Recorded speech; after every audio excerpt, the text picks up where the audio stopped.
Just a reminder that we have a hackathon sponsored by or organized by the Starknet Foundation and it's sponsored by many entities on the Starknet. And it's going to start January 6th, so fairly soon, and $45,000 in prizes. So you have the link there to register. I'm going to put the link to the slides in the chat as well. But I put the link as well on Discord. Let's take a look. So slides, the chat. Oops, copy the link. So yeah, make sure to register to the hackathon. It's going to be remote, so you can participate from anywhere in the world. And the other news is that the application for the Hacker House in Denver is now open as well. So you can also go and register.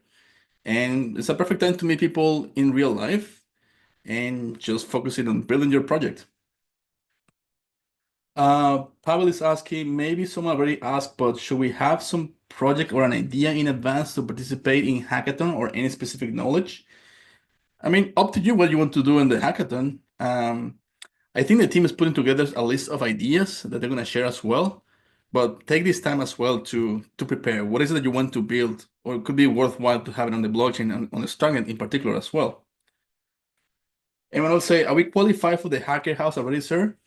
That's a good question. I think for the Hacker House, we expect people to already have a proof of concept working to apply. So take the hackathon as the opportunity to build that proof of concept, and then you apply with that as well for the Hacker House, so you can continue working on that.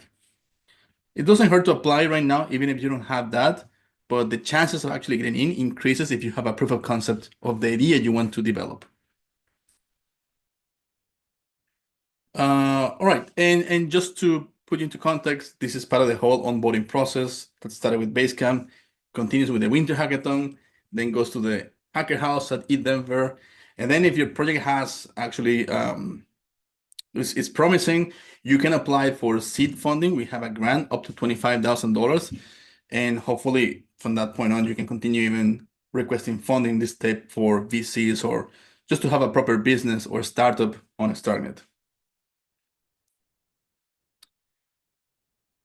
Reminder, we discussed this in session 1, but because it's the last session, I just want to talk about this again. So we have 3 levels of completion for Basecamp. So the attendee is people who attended at least 25% of the live classes or watched the recordings on Zoom. We'd also taking that into account for attendance. That will be attendee, like if you didn't complete enough points to be considered a graduate. Now, if you attended at least 50% of the live classes or watched the recordings and you score at least 30 points, then you will have the SPOC for Basecamp graduate. And if you excel at Basecamp, you will have the cum laude graduate SPOC, which is like a graduate with honors. And that is if you score at least 48 points in the course. And the way to get points, 3 things. We have the quizzes. Every session has a quiz of 5 questions. We have 3 previously. We're going to have the last one today. You're going to get 20 points in total with those if you answer all of those correctly. Then we have the homework that we're going to explain in a moment, which is basically all the live coding that we have done in these sessions. Make sure that you replicate that and you put it on GitHub in a public repository so we can check it. And that you deploy the smart contract to testing as well. So that's 20 points. And then 20 more points if you complete Starlinks. And Starlinks is a great way to solidify your knowledge in Cairo. And it's actually pretty fun to solve one exercise at a time. Now going more to the homework, as I mentioned, the goal is for you to publish on a public GitHub repo all the code that we have built so far, like the smart contract that we built with Okai, the test that we did with Thomas, and the front end that we're going to build today with Nestor, and deploy the smart contract to testnet. We're not going to check if you deploy the front end anywhere because really focus more on the Starknet side of it, but it's important that the front end code is in the public GitHub repo.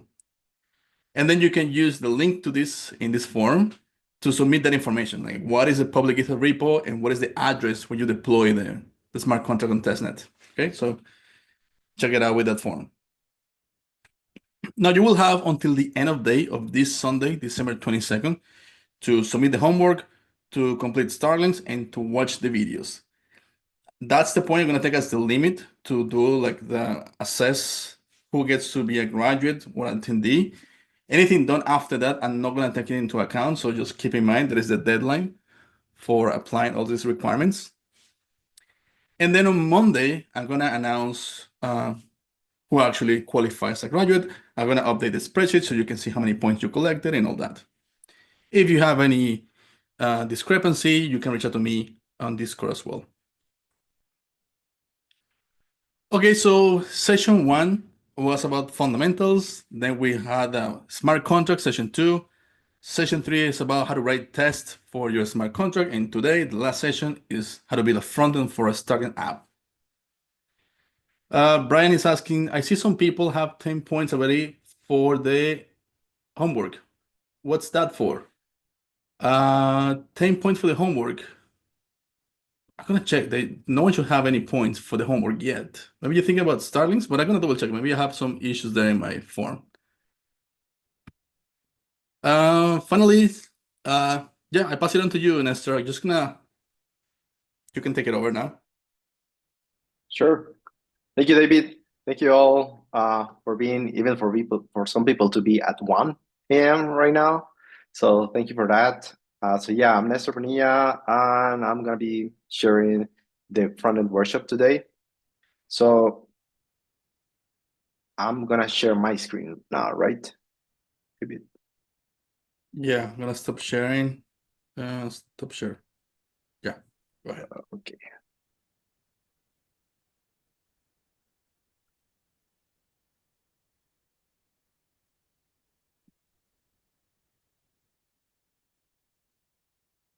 Are you seeing my screen?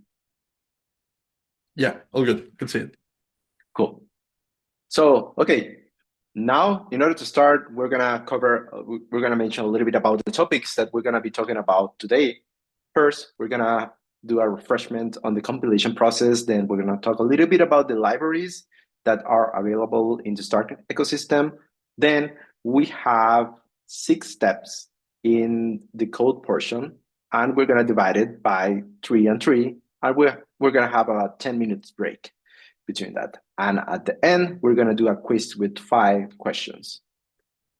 So let's start with the compilation process. You already know a lot about Starknet and Cairo, and then you created your first smart contract, you did some tests and all that. And if you remember, when you deploy and created that instance of that smart contract, basically you ended with a contract class. That contract class contains the code, the ABI, and the class hash, right? That's why I created this graphic in order to have a visual representation. In this class, what we're gonna be using is the ABI together with the smart contract.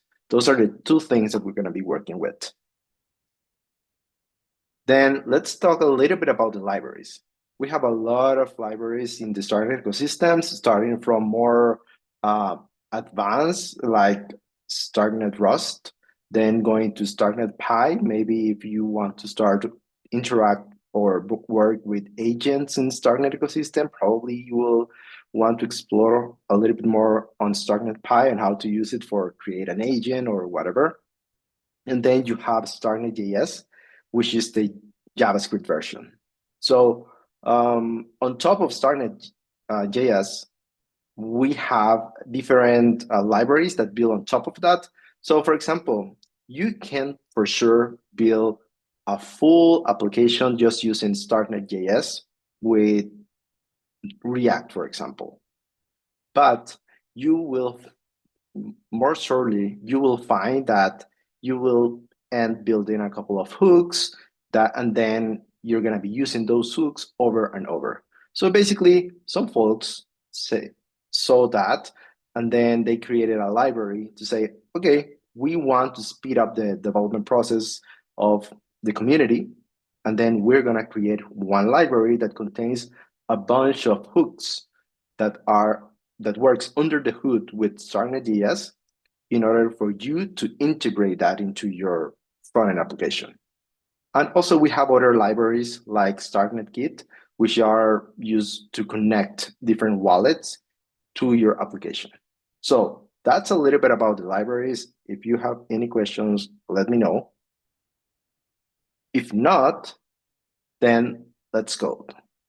And what we are going to be doing now, we just need to go to the same repo that we have been using before in the previous sessions, Basecamp 11 app. And please just do a git pull. I submitted, I created a new commit in order to create a template for the web portion that we are going to be working with today. And you might ask, okay, why did you create that and not like a live version? Because this workshop is, I'm more interested in you understanding at a deep level how Starknet-React works, rather than, for example, explaining you the different class styles of Tailwind CSS, for example. So this is just a boilerplate, and we're going to be working with that. Do you have any question on how to do that? You know that you just go to the code. Let me increase. Go to the code, copy. Probably you might have that already. And then you go to your console. And then, for example, you do the git clone of that, or you go to your Basecamp project. And then you do a git pull, get all the code. In this case, I already have it. And then let's start to work with that. Please let me know, folks, if you are there to start explaining the project. Victor says thumbs up. Okay, perfect. Okay, so let's start first saying, in this class, we're going to be working with the web folder, right? So you can go and do some cd web, right? And then let's do npm run dev.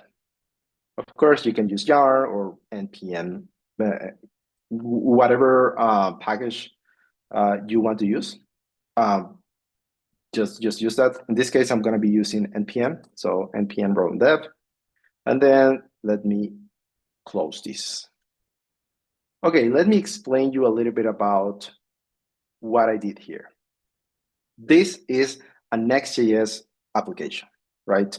Probably most of you folks have created one Next.js application. This is a standard Next.js application with additional libraries. Which one? The libraries from Starknet-React and Starknet. So let me start first explaining what is different from any traditional Next.js application. It's just Starknet library. That is, right now, we are using all the latest library versions. We're using Starknet.js. So Starknet.js right now, we're using 6.20. That's Starknet.js. So as I mentioned before, Starknet-React use under the hood Starknet.js. So that's why we are using that one. Then on top of that, we have just 3 libraries. That's it. Starknet-React chains, core, and TypeScript config. TypeScript config is, of course, we are going to be creating a TypeScript project, so we need to use this. Chains is for the different chains, Polia and mainnet. And then the core is where it's going to reside all the hooks that we are going to be using. So that's pretty much it. And aside from that, it's just Next.js with Tailwind CSS. Tailwind CSS is used for the styling, but that's Web 2 completely. And we're using TypeScript. So that's a little bit about that.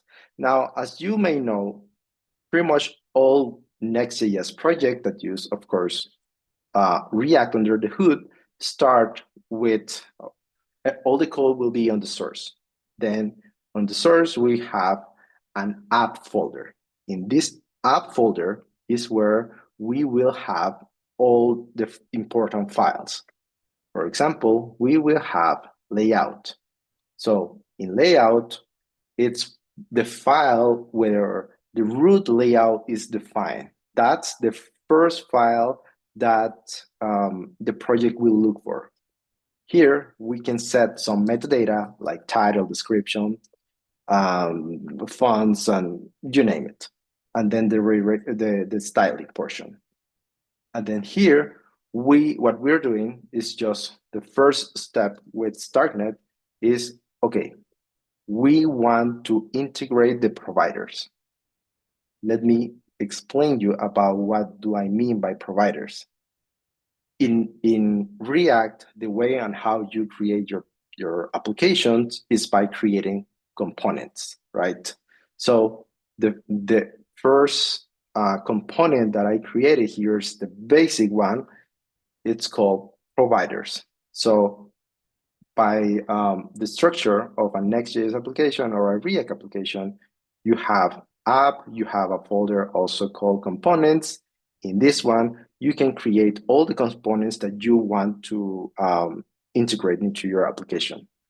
In this case, I created one. This is very, very standard for the Web3 ecosystem. You have one provider's component.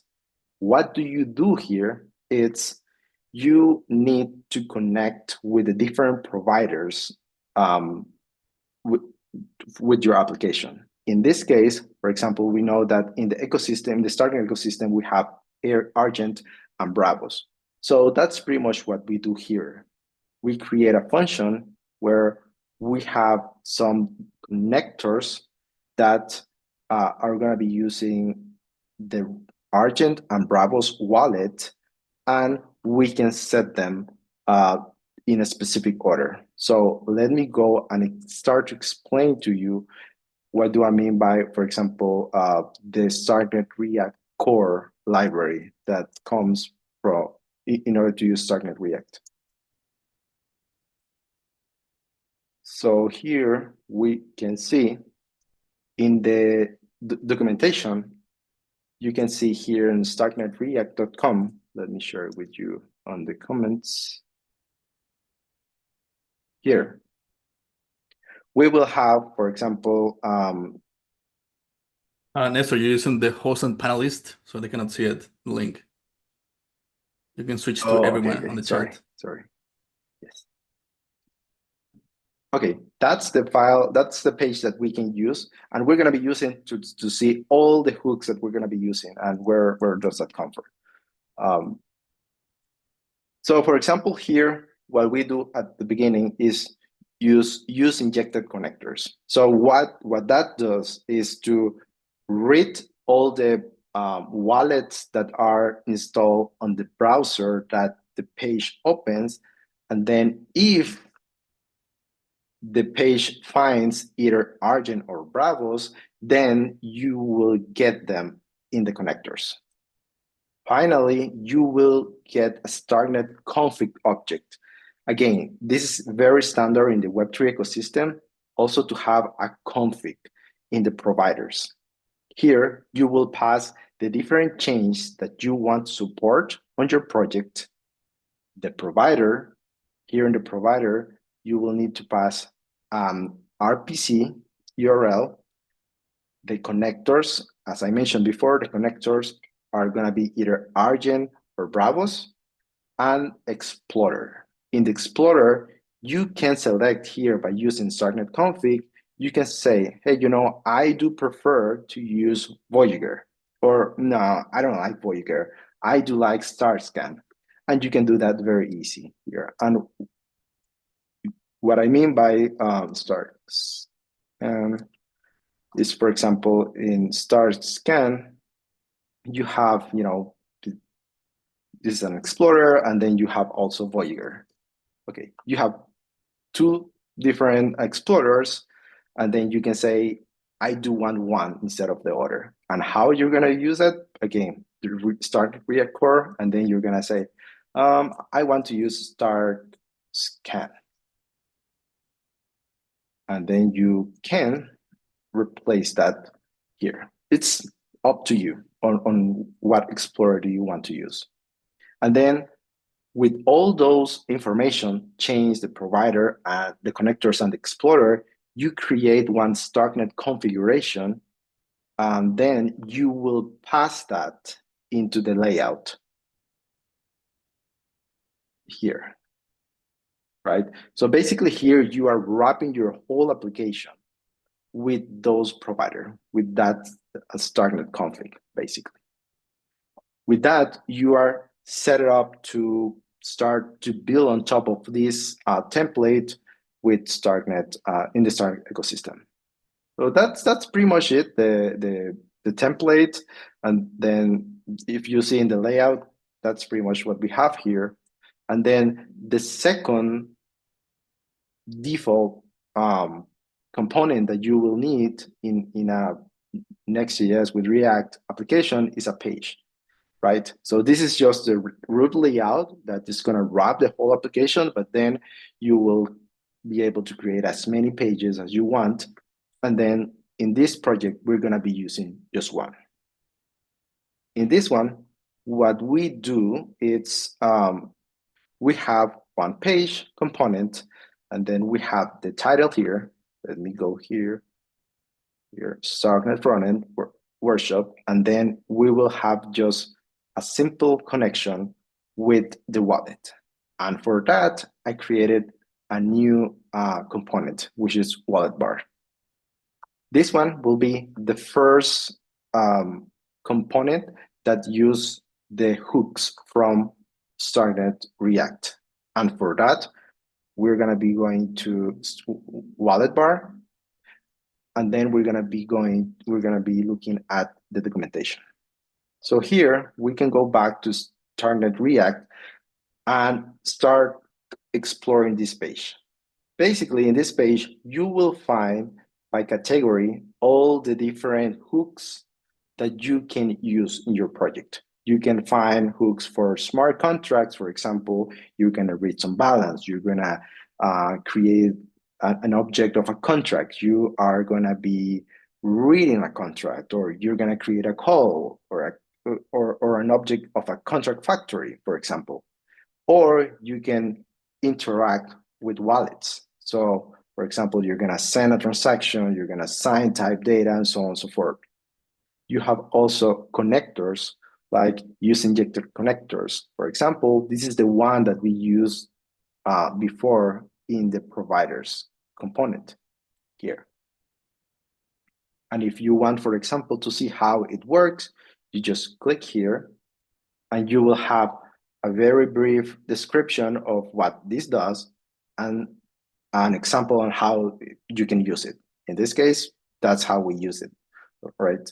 We created the connector, we set it the recommended wallets, and then we selected the order. The order could be random, alphabetical, or undefined. Okay, going back to the wallet bar. So here we use two hooks: use connect, use disconnect, and use account. Let's look at where those are. Those are here again in the connectors. So for example, we can go to use account and then start to read. Okay, these use account hooks is to access the currently connected account, if any. Okay, this is how it should work. It should have an import, and then from that hook, what we're going to be getting is an address and a status. And this is how we can listen for changes. We can have a use effect, and then the status will vary depending on how if the wallet is connected or not in that page. Also, we have returns. So this hook will return account and address. If you see here, this is what they're talking about. Account, address. In this case, we're using just address and status, but these are the different returns that you can get. Chain ID, status, is connecting, is reconnecting, is connected, is disconnected, you name it. Now, basically what I'm trying to say here, this is kind of how Starknet-React created the documentation. It's very standard. You have a description, a usage, listening for changes, and then it explains the returns, what you will get from those hooks, okay? Then what we did here is just to have a simple connection with the wallet. How? Again, using the useConnect, where we're gonna have connect and connectors, and we're gonna have a simple map. In this map, we're gonna be passing the connector, which are here, because we're doing a map. We're doing a map on the connectors that come from useConnect, and then we're gonna have a loop. In that loop, it's gonna pass per item that is in connectors. In this case, I name it connector, and then we will have a button, a very simple button where we will have just a key that's React, right? Because in React, you need to have a key. Then you will have a click event, and that click event will call this connect. That is part of the return from useConnect. And finally, what we do here is just to say the name of that wallet that is being connected. If not, it means that if there's no wallet connected, if there's a wallet connected, then we're gonna show the address, and we don't want to, for example, that's optional. You can put all the address, or you can slice it. You can say, we want to put just the first 6 digits and then just the last 4. That's optional. And then if any person clicks on that, then that's gonna be a disconnect. And disconnect, again, will be coming from use disconnect hook from Starknet-React core. That's no more. That's pretty much the boilerplate that we have here. Just to explain that at the end, for example, let's say that we want to connect Bravos. Boom, that's it. I hope you folks have already a wallet, either with Argent or Bravos here with some Sepolia testnet fund, and it should be on Sepolia. Okay, here on the network. Okay, that's pretty much the boilerplate, and what we will, first of all, do you folks have any question right now? This is just the boilerplate that we have. Nope. Okay, no question. So basically, what I wanted to explain on this workshop is like, how can you then have, for example, your idea for the winter hackathon, and then you come with an idea and say, okay, now how can I build, a front end around that? So I want to teach you how you can use all the hooks, and we're gonna have a variation of usage. So the first one that you will see here on your page, here we will be working on all the different steps. Right now, we're gonna be working on 6. Let's start with the first one. Here, we can uncomment this. This is just all this code that you will see here. It's just HTML and Tailwind CSS. It's not with Starknet-React code at all, okay? So what we have here, what we will have here, let's see.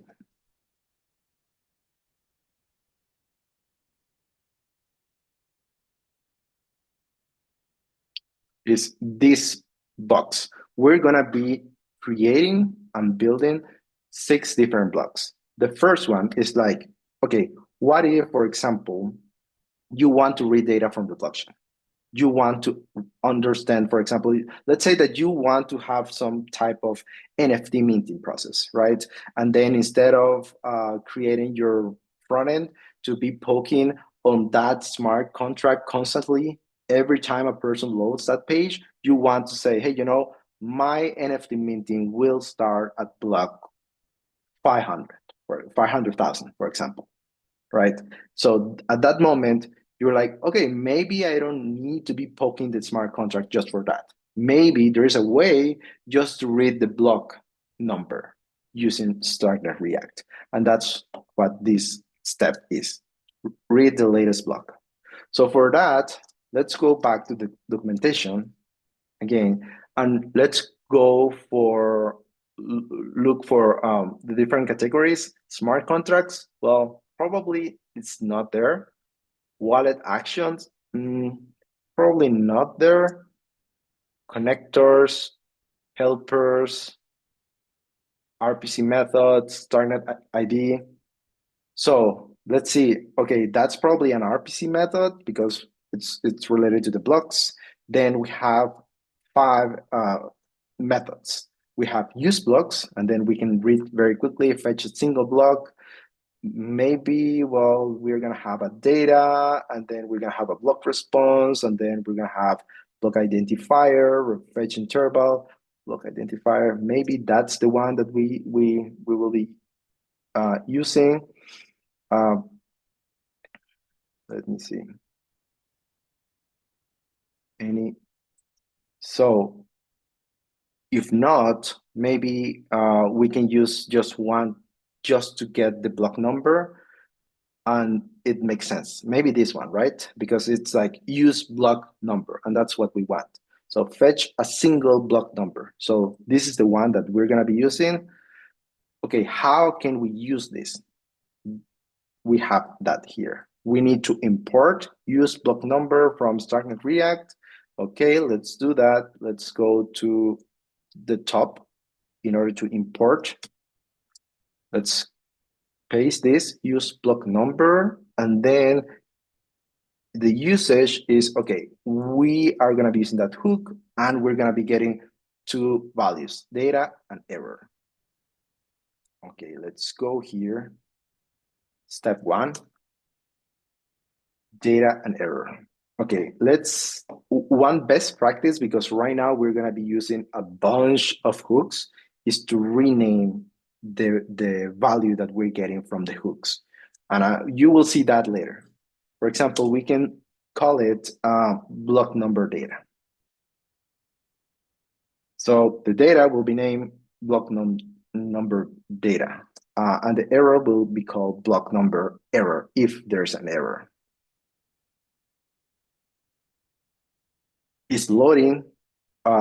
Usually you have a bunch of objects that are returned here. So the ones that I usually just write it is like is loading or is error. So that means, for example, if block number, oh, okay, let's go here. Is okay, the data will be called block number data. The loading is block number loading. We can leave it like that. And then we're gonna have these 3 values. What are we gonna be doing with that? First, we can say in the use block number hook, let's see if we can modify that. We have probably some arguments. Yeah, arguments. So we can pass some arguments to that hook.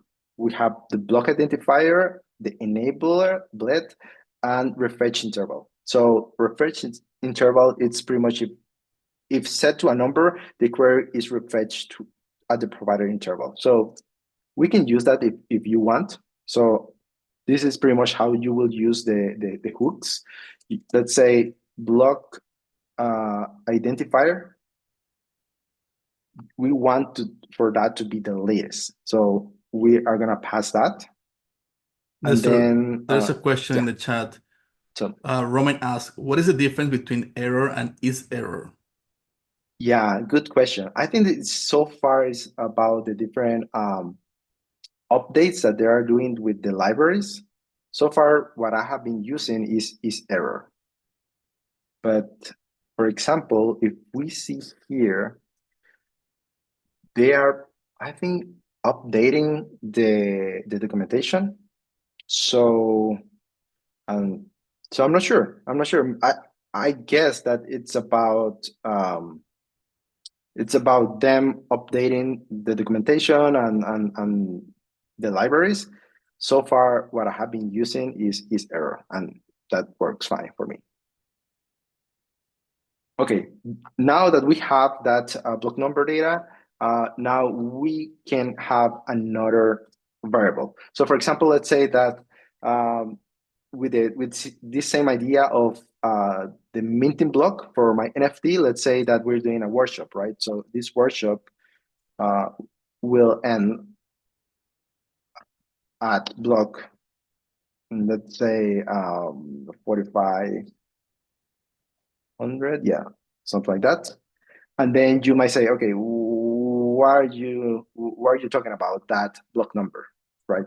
So you can look at the block number. You can go to Starknet Explorer. You can go to Sepolia, for example, here, and you will go to blockchain blocks, and you will see here. Right now we are block number 400,000. So let's say we can do the calculation by saying, okay, if it's every 2 minutes a new blocks, then in 1 hour how many blocks will be there by the end of the hour, and put it that. So let's say that we just want to set it at this one, 450,000. That will be when the workshop ends. And then finally, what we are going to be doing is just interacting with the portion of the front end, which should be just as simple as going and getting the block number data. Let's go here. We have the step number 1, and then instead of current block 0, the one that we see here that is burned here, we want just to use that variable, block number data. And that will be it. Let's see. You see? We are getting now the block number from Starknet Sepolia using Starknet-React that use under the hood Starknet.js. Now, let's say that, okay, what if going with this idea of the workshop, and we want to know that when the workshop will end or not. So let's say that we want to go above and say, okay, what if we say if the block number data is less than the workshop ends, then the workshop is live. If not, the workshop has ended, right? We need to set it here. Now, the workshop is live because it's less than 450,000 in the Could you block zoom number. in, sorry, in the app a little bit? In the app, yeah. Yeah, cool, thank you. Cool. So yeah, right now we are in the workshop. We have the block number, and then, for example, if we want to say something like change the color, for example, we can say something like if the block, if the I'm doing something wrong. No, it's here. If the block number data is less than the workshop ends, then we're gonna be putting an additional class, something like background green. 500, this is just Tailwind CSS. If not, then let's use background red 500. And then there is a typo here. Ready. Now we are in the blockchain, we are in the workshop, we are validating that, and we're changing the color. So this is pretty much the very first example on how you can get data from the chain and then use it into your front end. So that's step number 1. Any Mr. question? Alexander is asking, what is the exclamation mark after block number data? Okay, so yeah, basically this is this TypeScript. If the data could return a null, then it will, fail. But if you know that that variable will return a value, then you can do that exclamation and say, hey, I know this variable will contain a value, and then that will pass. So specifically to satisfy the type check. Yeah, it's TypeScript stuff. Yeah. Yeah. Okay. Any question related to step number 1, folks? If not, let me go to the next one. So the next one, it's about, okay, you already read the blocks number, right? Now, what if you want to read the balance of the wallet that has been connected? Right now, for example, we can connect a wallet.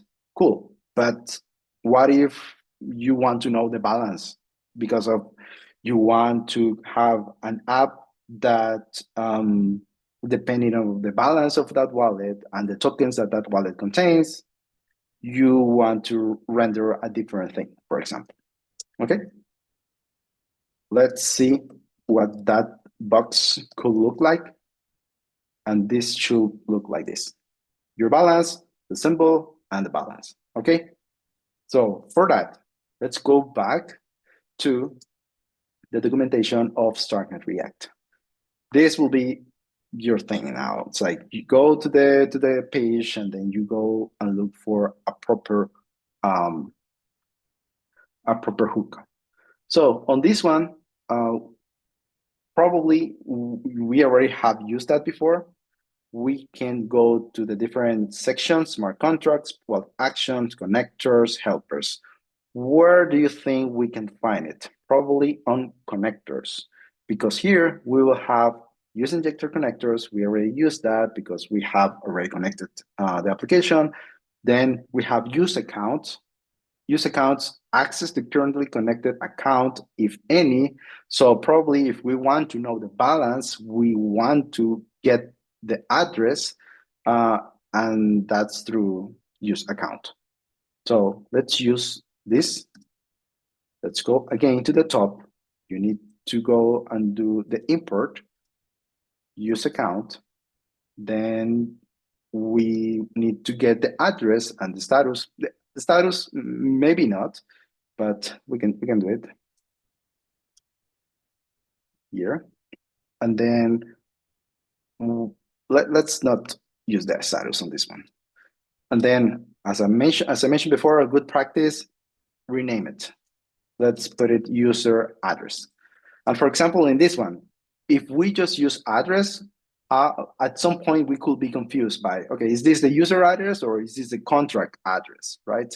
So that's a recommendation. Then the other one could be to get the balance. So to get the balance, there is one that is called useBalance. Let me look for that. Here, smart contracts. Because at the end, the wallets on Starknet ecosystems are contracts. So useBalance. You should be the one. Fetch the balance for the provided address and tokens. That's why it's in this section. If no token is provided, the native currency is used, and we will see that. Okay, again, we will need to do the import, go to the top, enter, paste it, then this is how we can use it. Let's go step number 2. Let's go here. Now you will need to set the address, but we already have the address because we are getting it from use account. So we can replace that. Okay, cool. And then there is another additional argument here. It's either token, address, watch, and block identifier, and enabler above. There are more. One thing that I always add is the watch. So for example, if true, refresh query at every new block. So for example, you get the balance from that specific address, but then someone sends you a transfer, right? For that token that you're looking for. And then it won't update. But if you use watch, it will. So you can put watch true. That's pretty much it. And then again, the traditional, rename it. So how can we name this? We can use it balance data. So for error, we can use balance error. And then there are many others that you can use, or for example, is error, balance is error. So those are pretty much the ones that I use. Is error, is loading, because with that you can create beautiful websites. So for example, if like you know that the app is loading, you can have a very small animation on top of that. So that's pretty much how I use it. Okay, now we have the balance data. Now we need to show that into the the front end portion, right? So for that, we need to go to the section number 2. Okay, we are here, and then we need to replace the symbol. So how we can do that? We are going to be getting balance data, and then we're going to be getting in balance data, we have a couple of values. We have decimal, formatted, symbol, and value. So the one that we're going to be using for symbol is symbol, of course. And then for the other one, that will be formatted. And this is a cool thing that these guys from Starknet-React added. It's like maybe if you have built any application in the React in the Ethereum ecosystem, way in the days you had to do a lot of maneuver in order to format the values and all that because of the 18 decimals, blah blah blah. And right now it's like just that formatted and that's it. But if you want, let's see the balance now. You see a big number. So probably you don't want to show that, right? So for that, you can use just that. Well, we can transform that to a number for sure, and then you can use 2fix. So with that, you are setting that for two decimals of that number. So yeah, the balance of this wallet is 0.02, and we can verify that by going here, and that's correct, right? 0.02. There's a That's couple of how you, questions in the yeah. chat. Felipe is asking, with watch true, is the data supposed to update instantaneously? I'm using it, but the data is delayed in updating after calling the use read contract. Mhm. No, the data, they mentioned here, the data is supposed to be refreshed every block here. Yeah, that would be Cool. the answer. Question from Pavel. Can we use a search field in the documentation instead of guessing where a particular method could be? Why do we don't Yeah, use it now? yeah. For example, if let's see, uh, if you want to sign, some transaction, you can just look for sign, and then you're like, okay, maybe use sign tape data. That's what you want, maybe, and then you go there and you say, oh, okay, there's a hook called use sign tape data. This is what it's about. This is the usage, and yeah, TLDR, yes. Another question from Pavel is, where's the full list of arguments that we use in brackets like date, error, is error? Oh yeah, that's part of the documentation. I think that they are missing a couple of them because of their updating, if I get it correctly. Because for example, the one that I showed before, the is error is not there, but right now they're showing just error. So I'm not sure, but you will always be able to know what does that component comes with here, right? Follow-up You question from Felipe about the watch true is he saying, in my case, I want the data to be updated in every click. It's a click to bet. How can I do that? Is it possible? Oh yeah, we're gonna be doing that later. Okay. Wait for that. Wait for that. All right. We're gonna be working that. Okay, cool. So this is step number 2. Any question? If not, we can go to step number 3, and then we can have a break. Are we good on time, right, David? They were good. Yeah. Yeah. Okay. Cool. Okay. So next step, let's unlock the box. So this will be here. So now we want to read from a contract. Why? Because that's pretty much, what you will be doing by building applications. You are going to be interacting with different smart contracts deployed on Starknet. Now you can, let's show the box. This is what we have, right? You already have created one smart contract, you deploy it already, you created that instance, and you started probably to interact and poking that contract. That's what we're going to be doing.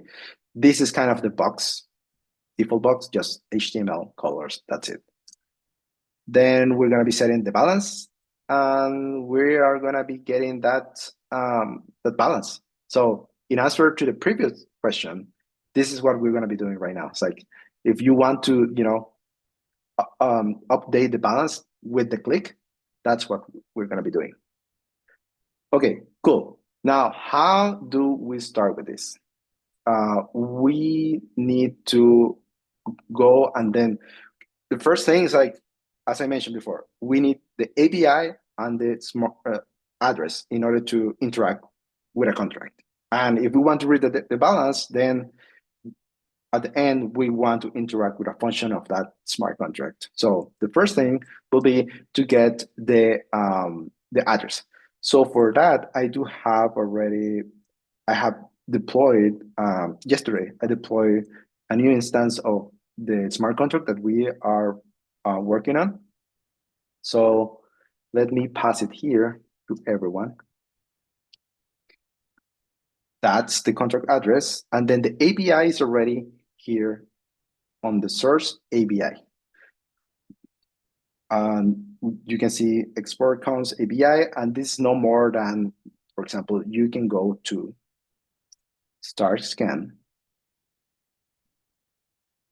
or Voyager, whatever it works better for you. Go to the contract and go to and get the API and all that good stuff. Once you have that API, basically you can have it here. You already have it there, and then we have the two things in order to interact. Now let's go back and say, okay, how can we read that? Let's go to the documentation. Let's go to here.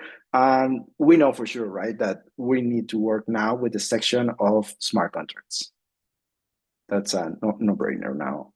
Now, we need to, for example, use read contract. We have use contract. We have useBalance. So here we have one thing to mention. If we want just to read data, we need to use read contract.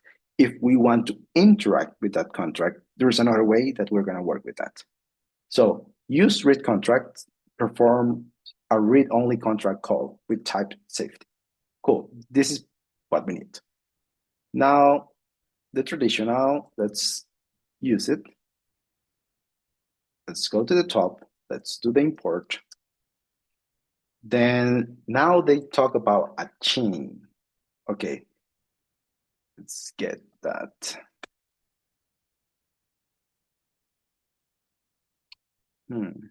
This is new. I haven't used that before. They change things very often. How they use the chain here. Oh, here. Oh, okay. This is pretty much just to read data from the native currency. Okay, so we don't need this, right? In this example, basically they are reading the balance of the native currency from one of the chains, Polia or Mainnet. We don't need that. We want to interact with our smart contract that we deployed. So for that, we're just going to be using this one, use read contract. Okay. Question Cool. from Now, Philippa. Can we yeah. consume directly from ABI, or do we need to use or do we need use contract to get the ABI?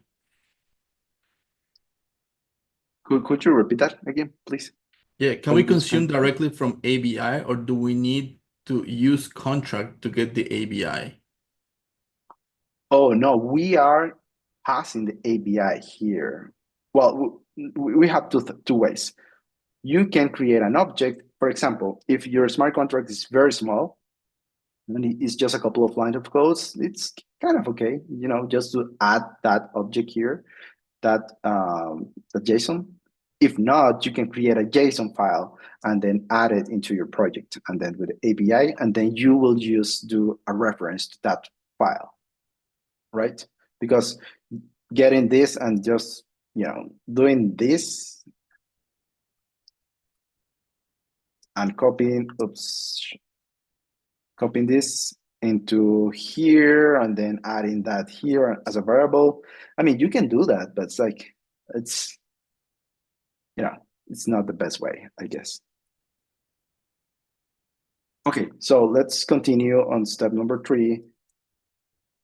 At the end, we need to use something like this. Let's copy this. We're gonna modify that. Okay, so we have data again. That could be called like read data. We will have, instead of error, as I mentioned before, I use is error. Read is error. Now and I always use it is loading, for example, read is loading, and then there is another argument. Let's go to the arguments. We have function name, args, address, ABI, block identifier, watch, enable refresh interval. Okay, so what I do always is use the refetch interval. So what does that mean? We can rename it to, for example, data refetch. Let's look for refetch here.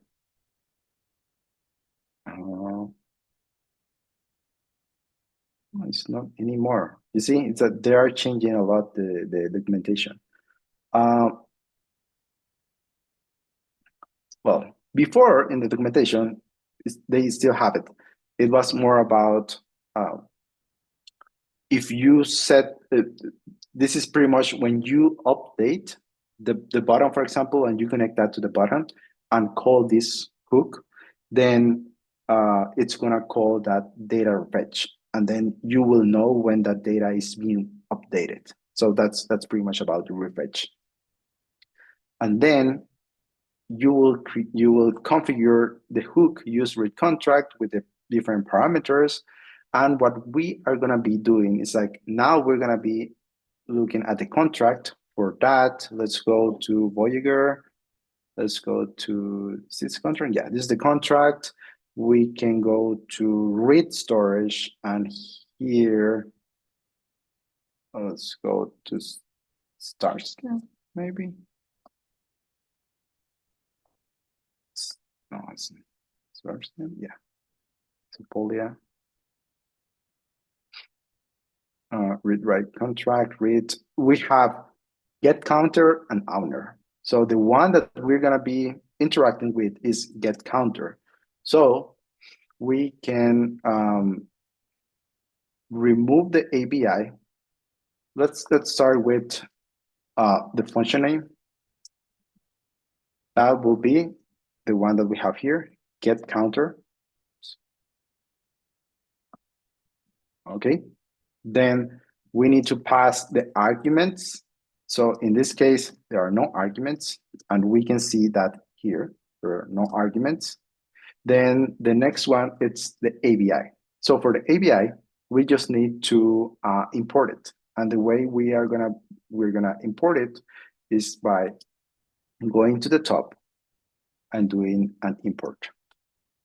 Import ABI from ABI's ABI here, right? We're getting into an object, And then we're going to be using that object. Here, we're going to be replacing this.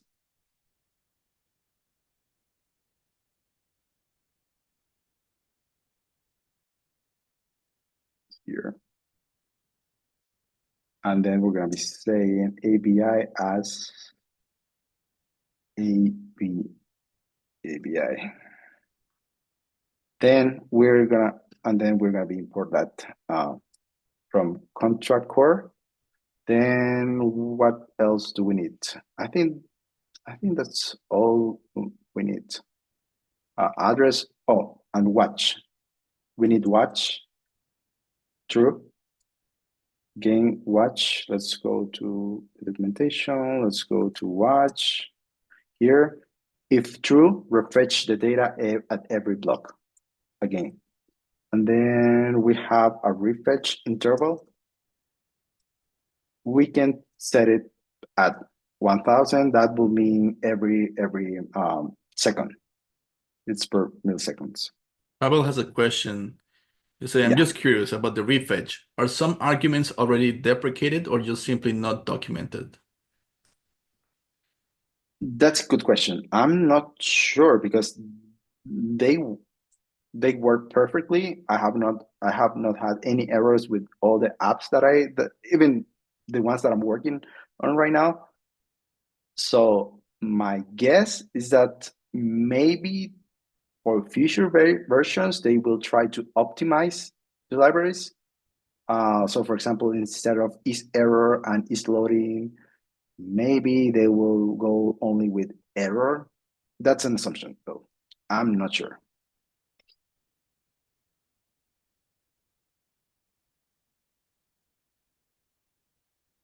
Oh, that's interesting. That's interesting. This error is undefined. Okay. I'm not sure about that one. Okay, we have already the data that we are calling this contract address. We are passing the API. We are setting the function name. And then we're saying, please look at this function every block. And then the refresh interval will be every second. With that, we're ready to go to our section number 3. Yeah, our section number 3, and then we will modify that. So for that, we are just gonna go and replace 0 by which variable? Read data, right? The one that we have. Read data, and then we're gonna be saying to string.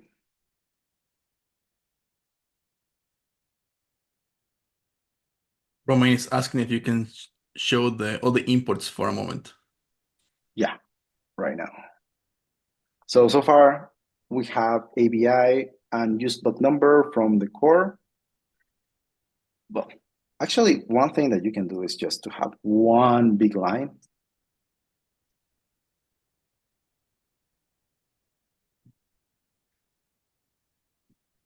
We can remove this. And then also this.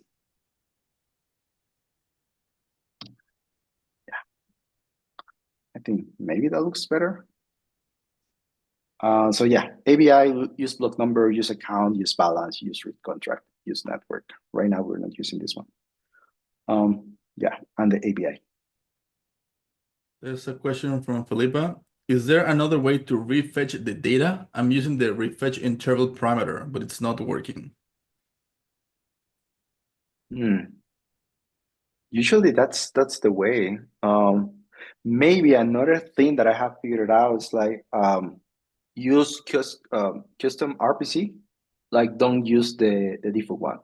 Maybe that has helped me before to me. Before we continue, can you increase the font size again of the IDE? Oh yeah. Right now. Awesome. Like that. Okay. Perfect.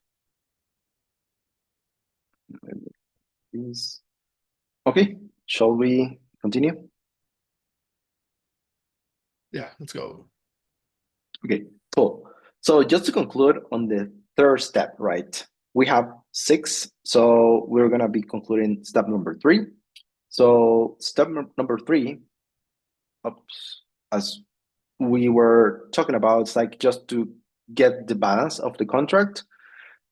And just to go again to that, we are getting the contract address, we are importing the API, and then we are using the hook useReadContract. What parameters are we going to be passing? The function name, the arguments, the API address, and these are optionals. Okay, we're going to be calling getCounter. So at the end, what we will have is read data. Here, we will have the values that comes, right?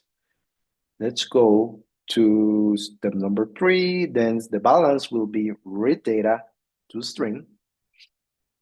And then the additional portion related to the question that was made before was about how can we have a button, for example, to do the refetch by click. So this is how you do it. You get a data refresh on that hook, and then you can call it every time you make a on click, or you can use it on a use ref, or not a use ref, use effect, for example, depending on how you are setting up your front end. So this is how you could do it. And then let me show to you how this looks. This is the box. Right now, the balance is 2. And then if, for example, right now it's set it up in a way that it should update, but let's say that for some reason, because of the RPC call, it is not being updated, then you can have an additional extra button just to do refresh. Is that clear one? That step number 3? Then I think related to change the RPC. Okay, let's see. To change the RPC, you can go to, well, I have it here. You can, for example, go, because we're going to be using that, to .env.template. So you can remove the template portion, the .template, and then you can set your custom RPC URL. And how you can do it, you can go to Voyager and then get an RPC API key, and then you can use it on your project. Cool. So you can go, for example, Voyager.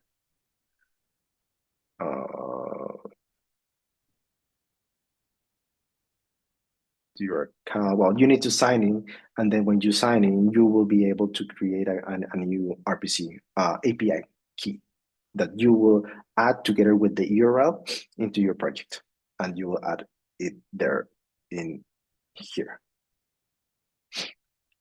So that's about step number 3. Now let's move for the last 3 portions, last 3 steps. The next step, it's about related also to another question. It's about, okay, now we already read information from a contract.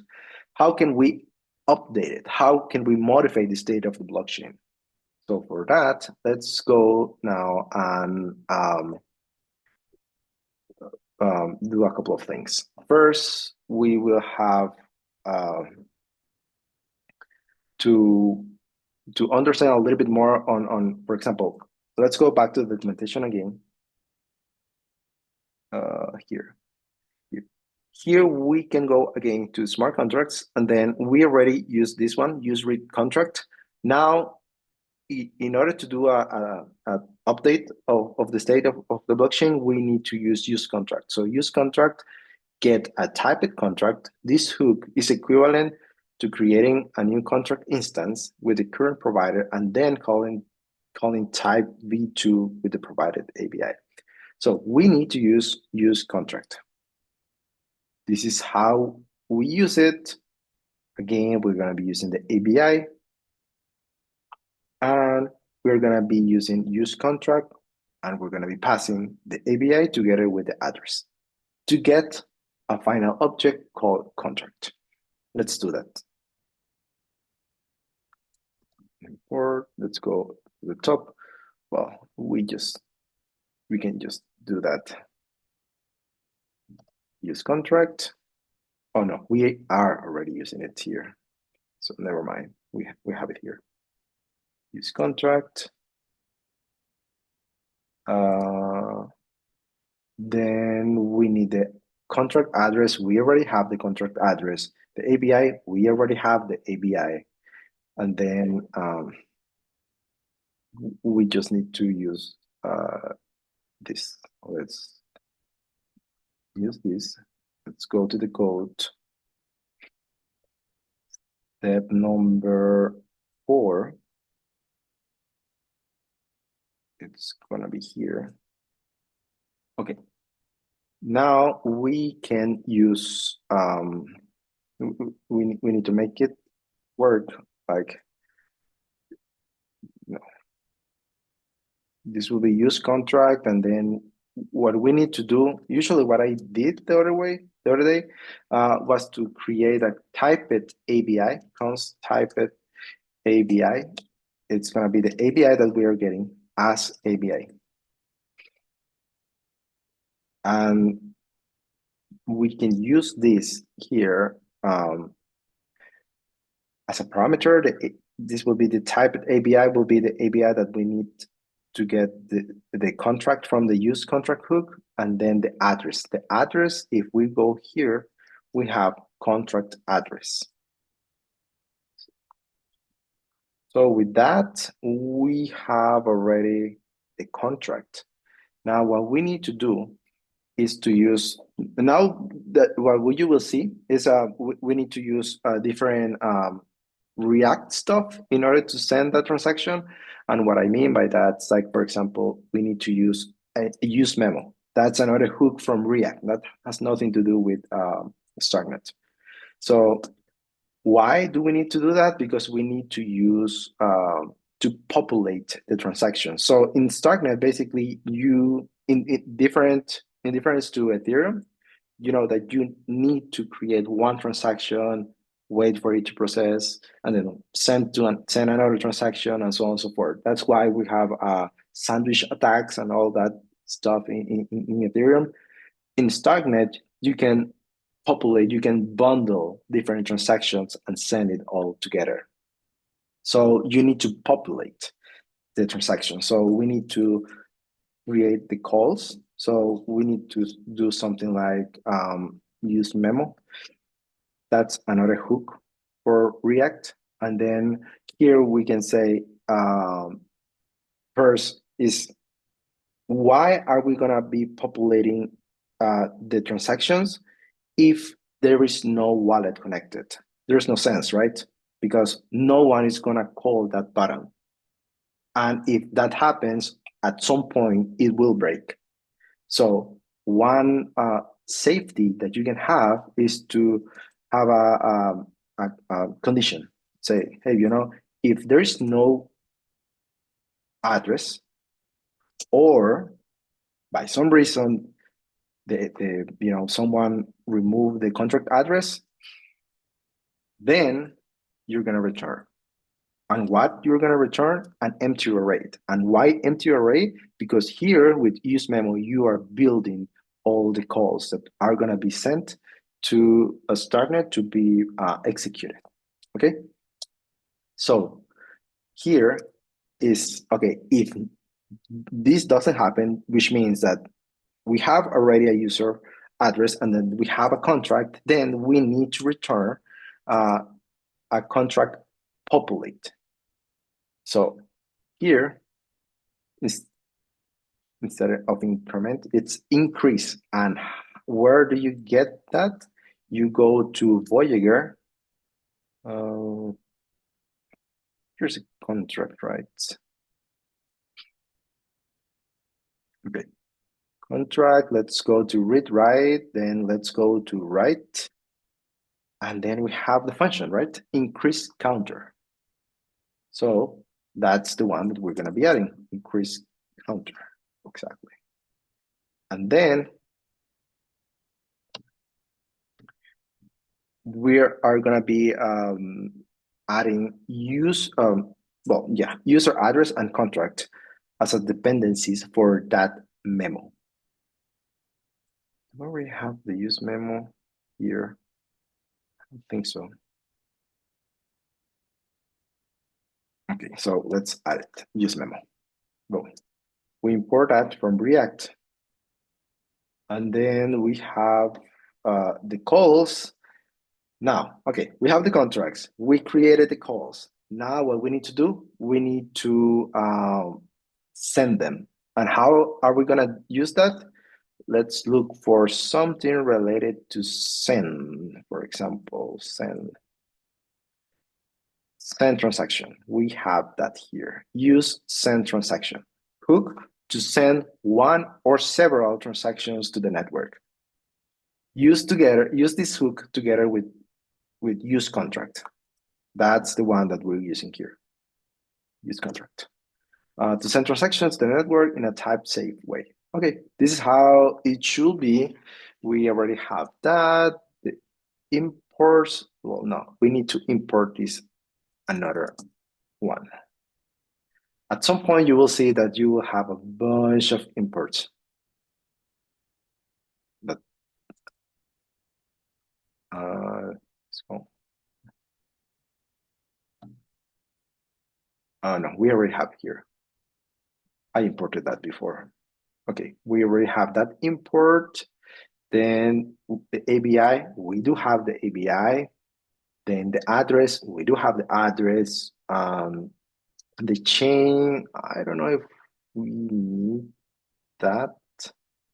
That's new in this documentation, the chain. But I have not been using that. And then basically we need to use send transaction here. This is what, let's go with that. Let's go to step number 3. No, 4, sorry. Step number 4. And then what we're gonna be doing is send, it's gonna be renamed to what? Let's rename it to write async. And then, for example, we can have data, write data. We have is pending. And here is very important to have, for example, is pending. We're gonna be looking why, right? Is pending.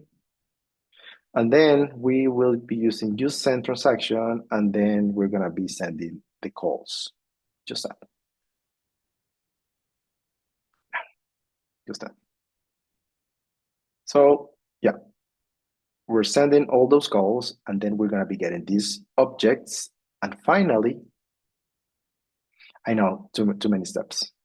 And finally, we can have an additional set of objects in order to, for example, what if you want to know the status of that transaction that has been sent? Because right now, you send the transaction, that's it. But if you want to know the status of it, and why would you like to know that? Because maybe in your front end, you want to allow for anyone to sign the transaction, it's gonna pop up and all that. But if somewhere in the contract something failed, then you can read that into your front end and do some extra notification into your platform. So that's why you should add it. Question from That's another one. Sorry, Yeah. Nestor. Can the ABI be generated by Scarp as a compilation step? Can the what? Sorry? The ABI can be created by Scarp as a compilation step, or do you have to always get it from Block Explorer? Oh no, you actually, when you deploy, that's at the beginning of the class. When you deploy, when you create the instance of the contract, you will have a contract class. In that contract class, you will have the ABI, you will have the code, and you will the code, and you will have the class hash. So you can technically just take the ABI from there and put it whatever you want. So yeah, you can. You can also get the ABI for any other smart contract directly from a Block Explorer. It's available there. Yeah, that too. Okay, cool. Now, for this extra hook, we can use another hook called use transaction receipt. Let's go for that.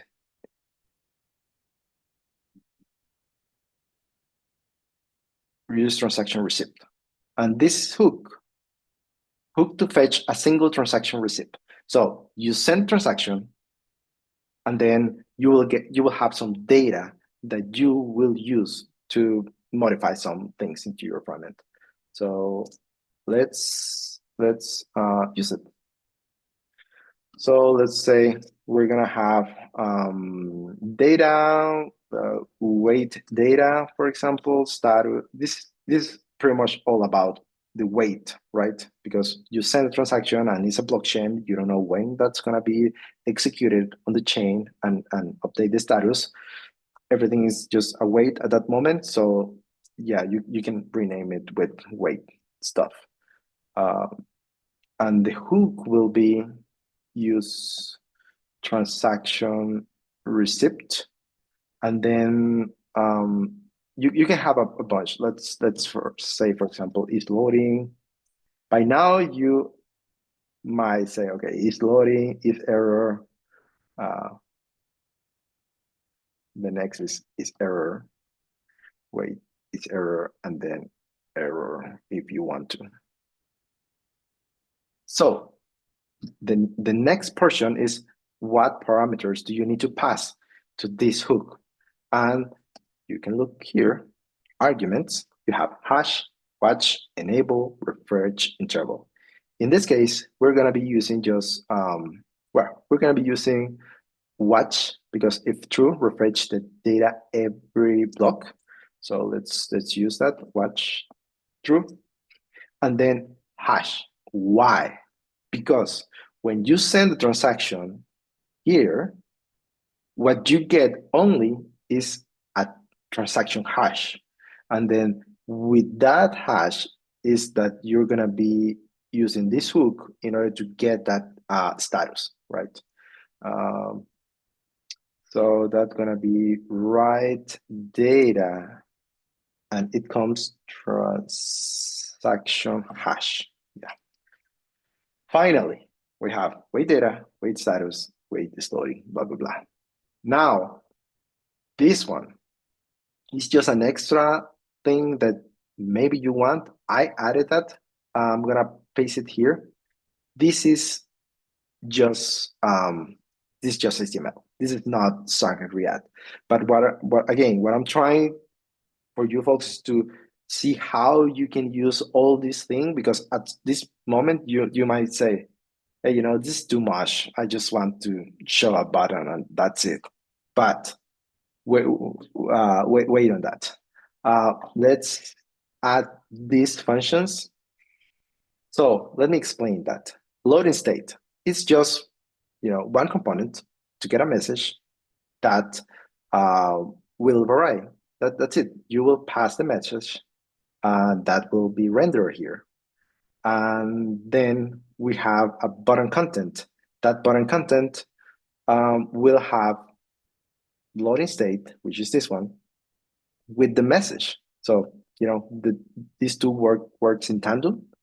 And then the cool thing with that one, with this one, is that we have here an SVG. It's just, you know, one animation, one simple animation that will show a loop animation when the transaction is sent and it has not been either complete or fail. So wrap your mind around how, you know, how can you use all this, you know, information that you're having from these hooks. So to show you how it is, let's go to step number 4 here. Step number 4, and then we're gonna uncomment this. We should be like this. Here, right? We're gonna increase the counter. We're gonna click send, and we're gonna be checking a URL to go to Sepolia. And then let's modify that. So first, button, instead of send, we can say button content.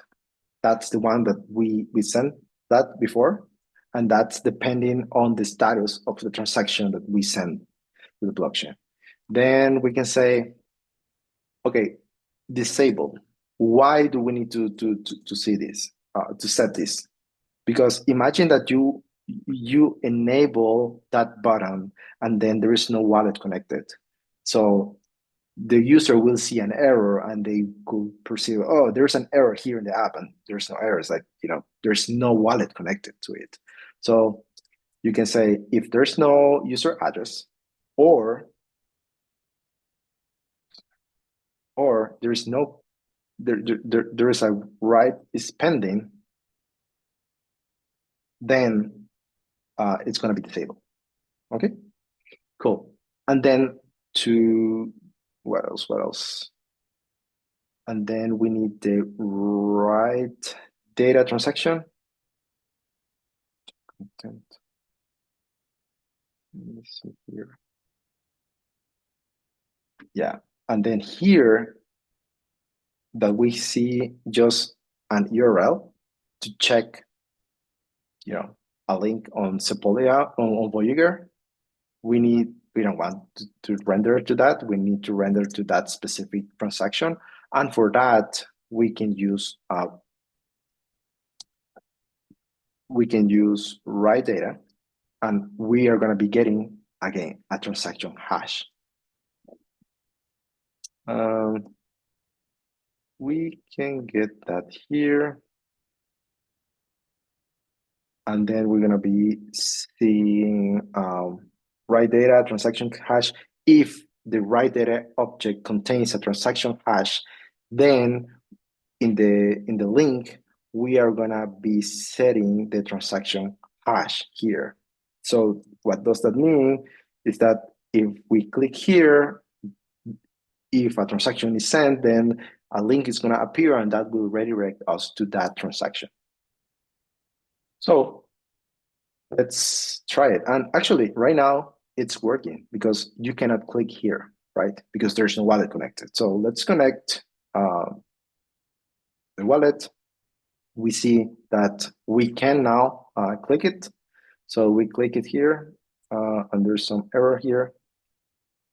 Let me see, what did I do wrong?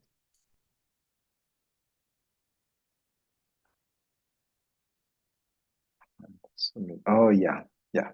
The thing is that we missed another one, which is the handle submit, and that's one thing that we need to do on step number 3. Step number 3. No, step number 4. Sorry, step number 4. It's one thing that will wrap all the steps that we did. It's like handle submit, and this is going to be an async event that will be a React. This again, just React form event, and this is an HTML form event, very basic. And then first we will prevent defaults. So again, this is just React. Basically, you know that when you have a form, then you have a button, then you probably want to prevent the default, because if not, it will happen what just happened. It will refresh the page. We don't want that. So we do a prevent default, and then we're gonna call what? We're gonna call write async. And write async is the one that is gonna send transaction, right? Where it's coming with the calls that it's using the use contract. Cool. With this, we should be good. Of course, we need to use the handle submit. Let's go. We have 20 more minutes. Okay, I'm gonna speed a little bit more on this. Let me go to number 4. So here in the form, we just need to have on submit and then submit. Cool. Now let's try again. Increase counter. And now, if you see, we just click here and I change the text based on the status of what I'm doing. Also, I'm adding a loop with an SVG, simple SVG, no need for any additional library or something like that. And then the pop-up, then the pop-up verify, okay, we will increase the counter. That's the function that we want to call. Let's say sign it. Cool. Now, what you will see here is a waiting confirmation if you saw it during the loop. And then once the transaction is confirmed on L2, then it's going to say transaction confirmed and it's going to appear the URL. You see? You see how all these extra things that you're like, this is too much extra. It's you can use that into your front-end application to make it, very, very, very nice, very appealing. So for example, if you click here on check transaction on Sepolia, you will see all the detail of the transaction. Right. So yep, that's it. And now we should see here an increase in the balance. Cool. Any questions here? No question No yet in the chat, question. but I'll let you know if something comes up. Okay, cool. And then, okay, folks, we go to the last one. Okay, the last one is a little bit tricky. It's about events. So let's say that you kind of, okay, cool. Now I can read data from the blogs, read data from the wallets, read data from a contract, update status of a contract. But what if in my application, I do need to read data from the events, that you created on your smart contract? If you go to source, zip Cairo, for example, you created a couple of events here, right? So what if you want to read data from the events? Let's work on that. How that should look, let's go to page. Let's unlock this.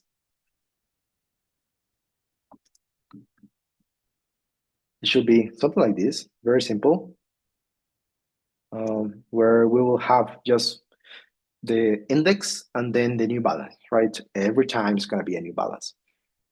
So for example, right now has been like a couple of events, a couple of transactions, right? With this smart contract that I deployed yesterday. So we should be able to see all of them.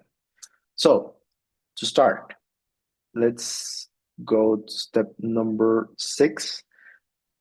And so far in my experience, I haven't found a clear, oh, well, we need to reset balance before. Sorry. Okay, You can let's do skip that, that. right? Because it's very similar to increase counter. Yeah, So it's the same. yeah, At the end, I will push all the code I also. think events is more important to learn than to do another. Yeah. Okay, cool. So first, I have not found a specific way on how to do it in the documentation. So this is a workaround. It works. So first, what I do is just to create a type for that event. So let's call it type contract event. So that will contain a couple of things. That will contain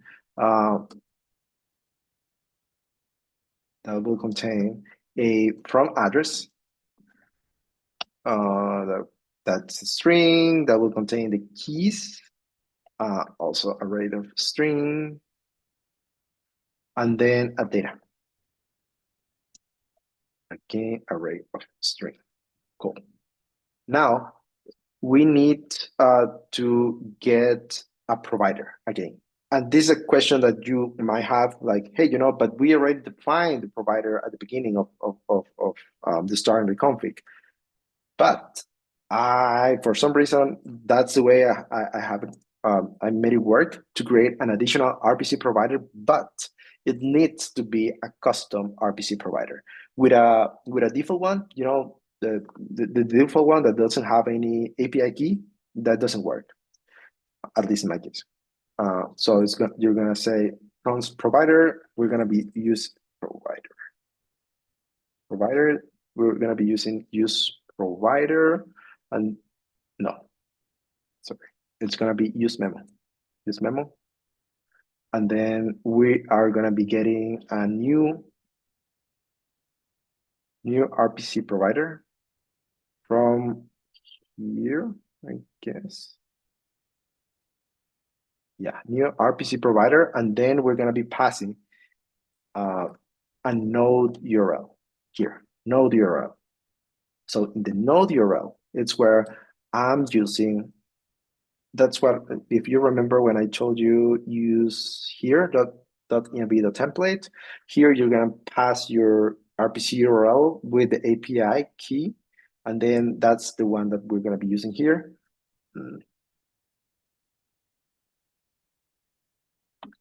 It's gonna be, it's gonna be process, the process.env public Sepolia node URL. If you double check here, it should be, no, it should be this one here. Okay, cool. That's it. We have a new provider. So again, next we're gonna be having events, setting a hooks for events and set events. And then that's gonna be one use state of type contract event. That's gonna be an array. And then, yeah, thing, the good thing.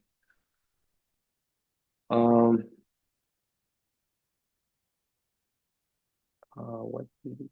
Okay, yeah. Let's remove this. And then what else? We need to have a reference from the last state. Let's see. Let's import useState from React. Again, this is just React.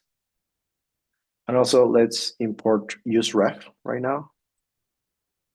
Again, hooks from React, no more.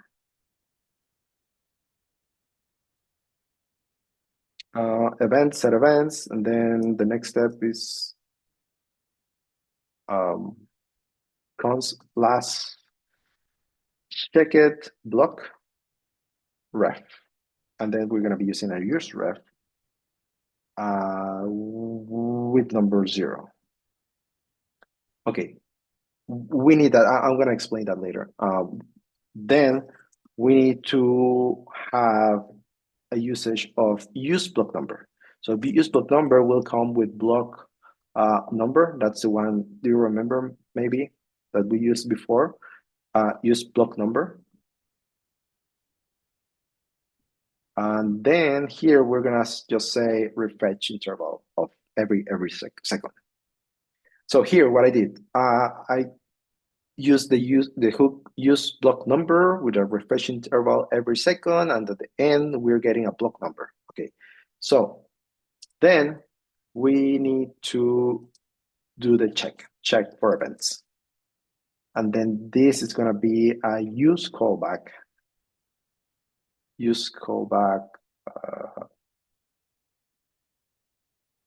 arrow function, and then no, we need parameters.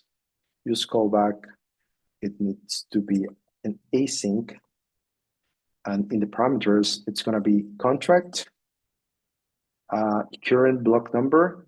That's why we need it, current block number, and then we're gonna be here, and then we're gonna be saying, okay, if the current block number is less or equal to the last check block ref current, then we're gonna return, okay?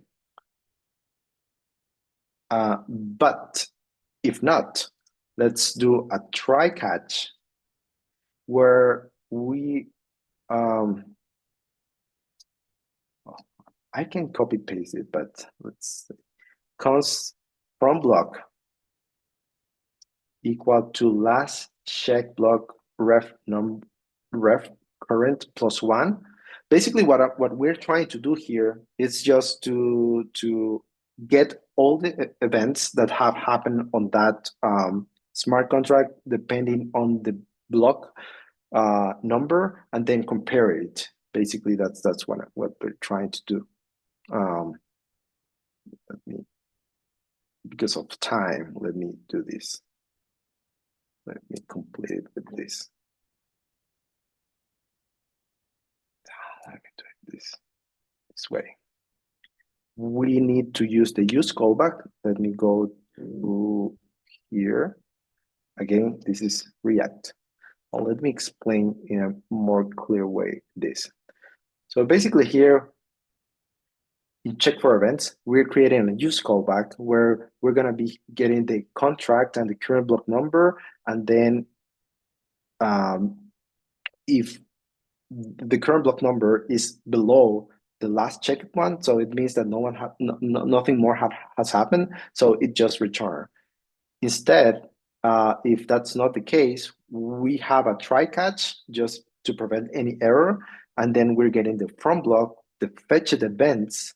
And for that, we're getting the events using get events. And we're going to be passing the address, which is the contract address, the from block, the to block. That's why we're using the two of those.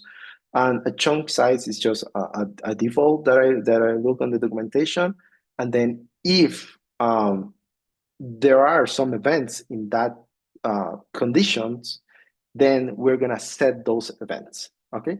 Where? Well, here in these hooks, for us later to use those events. So yeah, at the end, we just need to do a use effect and say something like, I'm gonna paste that because we are almost there. We need use effect. We need a lot of hooks here. This is another React hook. Use effect, use callback, use ref, use state. So here in step number 6, we need to have a use effect. The use effects are used to keep a record of what you're doing in your front end. And then, for example, if something is updated, some variable is updated, you can have a use effect. And that's why you have here in this extra array at the end, it's like that use effect will run that code if there's a change on either contract or block number or check for events. And that does the loop. And at the end, we use a use memo in order to get the last 5 events. Again, I know this might look complicated because so far there's no like a simple and elegant way to do it, but this is a workaround and this works. Question from Maybe Wilfred. Can you explain why I would need to read data from my events?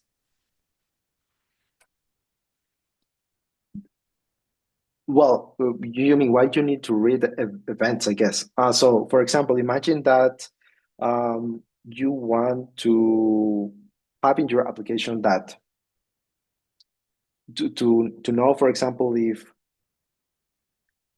5 people have interacted with that specific contract in the last half hour, for example. You can have this, for example, and you can have the last 5 events, and you can know that, okay,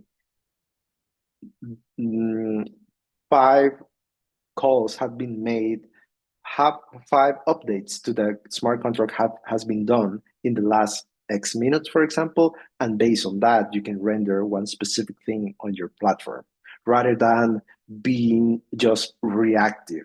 So right now, if you create a platform that doesn't read events, basically it's just a reactive application. If you click a button, it will reply. If you click the sign button, then it will show the pop-up and so on and so forth. But if you want to make it more interactive, maybe, then this is a good way to use events, if that's clear. So his historical data, what happened in the smart contract. Exactly. So let's go at the end. And we have the step number 6 and the step number 6. Basically, what we need to do is just to update this portion. And what we can do is just use the last 5 events that we mentioned before. And we can pass that by setting an index, because always you need to set the index for if you're going to be doing a map in React. And then we will have two things, the event and the index. So related to the event, we can do something like the index last five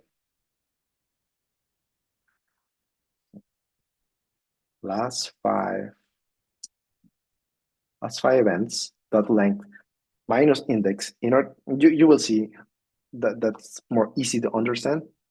And then in the value, you will have something like if there is some data data length,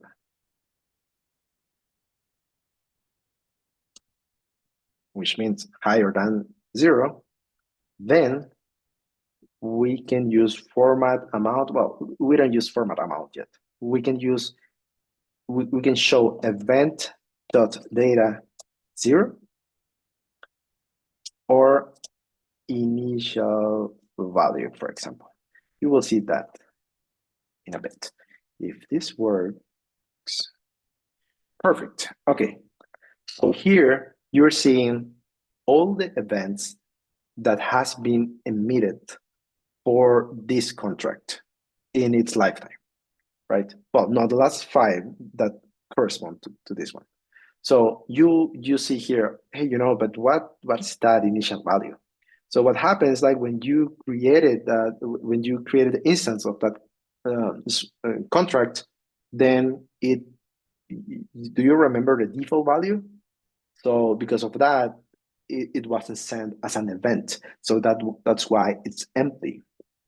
So that's why I put an initial value or value in, I don't know, value 0, something like that. That's the reason why. And from there, I increased the number by 1 because I set it at 5. I increased it by 1, so the new balance was 6. Then I reset that, so it became 1, then 2, and 3. And then the format thing, it's just to make it beautiful. So it's format amount. That's part of a utility that I have there. It's just one file. It's just TypeScript, and then format amount, and then we have it kind of cool. So yeah, I know it has been a lot of coverage, but I hope you enjoyed. Just in time, 1 minute. And then, yeah, any questions, just let me know. There's the repo. There is another repo that I have worked before where I have, for example, if you look in the documentation and you look for code with Starknet version 5, and then you want to understand the difference between Starknet version 5, Starknet version 6, and I mean Starknet.js, right? Then you can look at that repo and you can see the difference. So that's on my GitHub profile, Nestor Bonilla. And yeah, I hope you have liked it. I hope you have learned a lot. And yeah, thank you so much.